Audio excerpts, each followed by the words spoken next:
Hey there, everybody. So, you've gone through the motions, you have a couple projects that you've already been compensated with through Skillshares, and you have a game jam or two under your belt already.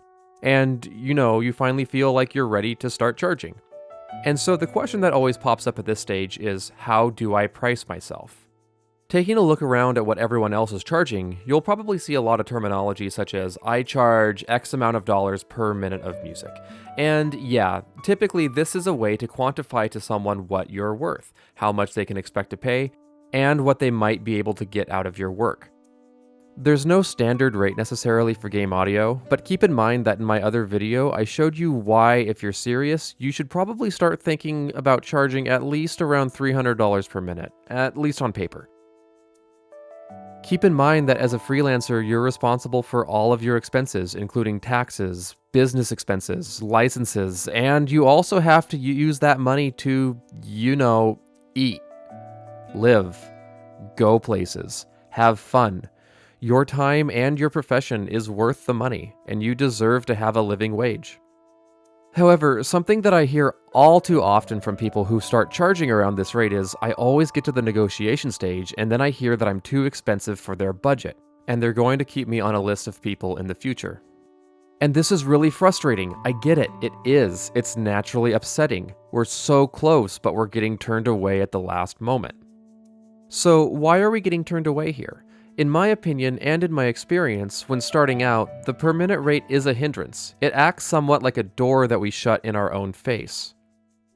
What the per minute rate does is it asks a question, can I afford this person? Yes or no? And that's it. For many devs, the answer is no, end of story, I can't afford that. Too bad, they're worth more money than what I have. And this is where you lose them. But the thing is, this is also where they lose you. They don't get the opportunity to work with you now, and if money is the barrier, we need to remove that barrier.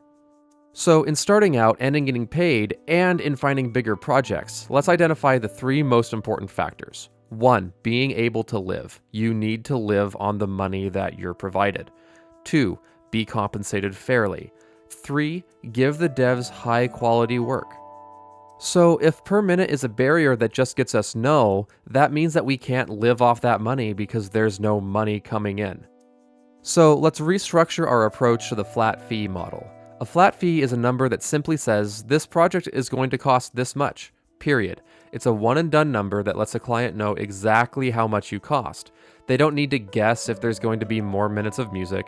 It helps keep their music scope in check. And often when you do a flat fee, you can actually structure it to where you're still getting paid very, very fairly, but the rate on the dev is actually a cheaper per minute rate. And you can use this to keep the door from closing. You can structure a quote something like this. After reviewing what you're after for this project, my flat fee for this project is $10,000. But if these numbers seem off, I am open to negotiation. Now, many people might advise to not add this second point. But in my experience, adding that point makes it much less likely for people to run. It shows that you're willing to work not for them, but with them to make this project work. Now, in the back of your mind, you do need to know what the lowest possible number you can accept is. So how do you get a per project rate that you can give someone? Take an entire inventory of the project, the number of minutes, possible revisions, time frame, or anything else about the project that you might go into. Figure out how long you think it might take you and how much work it might be.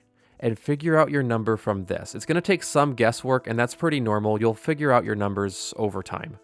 And then so once you've got your number, something that everybody likes to do is we like to undervalue our own work. So once you've got that number, double it.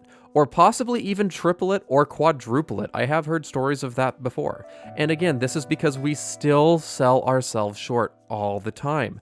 And using flat fees, the chances of people running are already pretty drastically reduced. Seriously, I really want you to feel confidence in your work.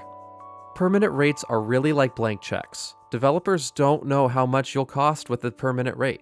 You want to take the guesswork out of their calculations and just tell them how much the project is. It's crazy still to me that you're telling someone, I want you to pay me $10,000 to do your project, or even more. But really, in game music, you can't have a career if you're not paid. That's it for this video. Sorry that there's been such a delay in videos for the past while. I've been rushing through projects and I just wrapped up recently. I'd love if you checked out Beats to Play Games too. It's a server of game composers that I helped to organize. We're really growing rapidly right now, and we're pushing with more interviews and talks from top composers in the industry. You can check out a link for that in the description below. Thank you so much, everybody, and until next time.